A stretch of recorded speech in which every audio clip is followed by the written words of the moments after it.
ଦେଖନ୍ତୁ ସରକାର ଯୋଉଠିକି ପଠେଇବେ ସେଠି ତ କାମ କରିବା। ତ ପୂର୍ବରୁ ବ୍ରହ୍ମପୁରରେ କାମ କରୁଥିଲି କୋଭିଡ ସମୟରେ, ଆପଣ ଜାଣିଥିବେ। ବାକି ରହିଲା ନିଜ ଜିଲ୍ଲା ପାଇଁ ଟିକେ ଅଲଗା ଚିନ୍ତାଧାରା ରହୁଛି।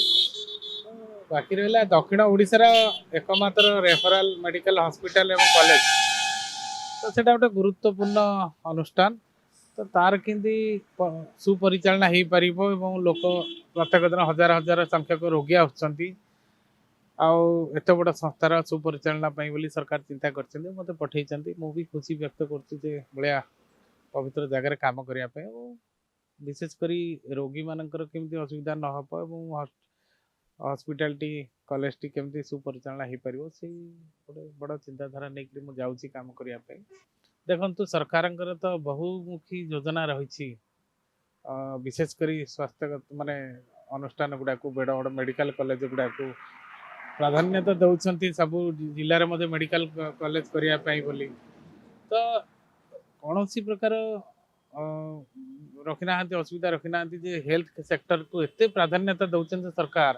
ତେଣୁକରି ବହୁତ ଯୋଜନା ଅଛି, ଏମକେସିଜିକୁ ଉନ୍ନତିକରଣ କରିବା, ଆଧୁନିକରଣ କରିବା ପାଇଁ ବୋଲି ବହୁତ ଯୋଜନା ରହିଛି, ଏବଂ ସରକାରଙ୍କ ସବୁ ଯୋଜନା କେମିତି ସୁପରିଚାଳନା ବା ସୁବିନିଯୋଗ ହେଇପାରିବ ଏବଂ ଲୋକମାନେ ତାର ବିଶେଷ ମାନେ ସୁବିଧା ଉପଲବ୍ଧ କରିପାରିବେ ବା ପାଇପାରିବେ, ସେଥିପାଇଁ ବୋଲି ଆମେ ଯିବୁ କାମ କରିବୁ।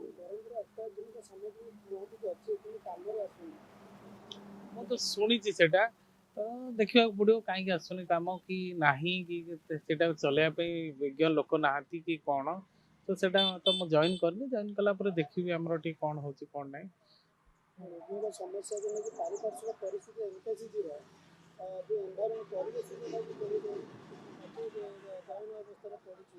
ହଁ, ନାଇଁ କ୍ୟାମ୍ପସଟାକୁ କ୍ଲିନ୍, ନିଟ୍ ଆଣ୍ଡ କ୍ଲିନ୍ କରିବାକୁ ପଡ଼ିବ ଏବଂ ତା ଚତୁର୍ପାର୍ଶ୍ୱ ବୁଲେଇବାକୁ ପଡ଼ିବ, ବାଉଣ୍ଡ୍ରି କରିବାକୁ ପଡ଼ିବ ଏବଂ ତାକୁ ସ୍ୱଚ୍ଛ ନିର୍ମଳ ଯେମିତି କରାଯାଇପାରିବ ସେଟାକୁ ଚେଷ୍ଟା କରିବି। ଏବଂ ବାକି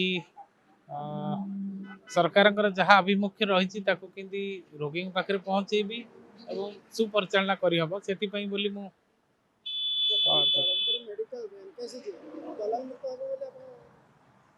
ଦେଖନ୍ତୁ ମୁଁ ତ ସମ୍ପୂର୍ଣ୍ଣ ରୂପେ ଚେଷ୍ଟା କରିବି। ଆଗାମୀ ଦିନରେ ଆପଣମାନେ ମଧ୍ୟ ଦେଖିବେ ଦଲାଲ ମାନଙ୍କୁ କେମିତି ସିକ୍ରେଟଲି ମୁଁ ଧରିବି ଏବଂ ତାକୁ ମୁକ୍ତ କରିବା ପାଇଁ ବହୁତ ଚେଷ୍ଟା କରିବି।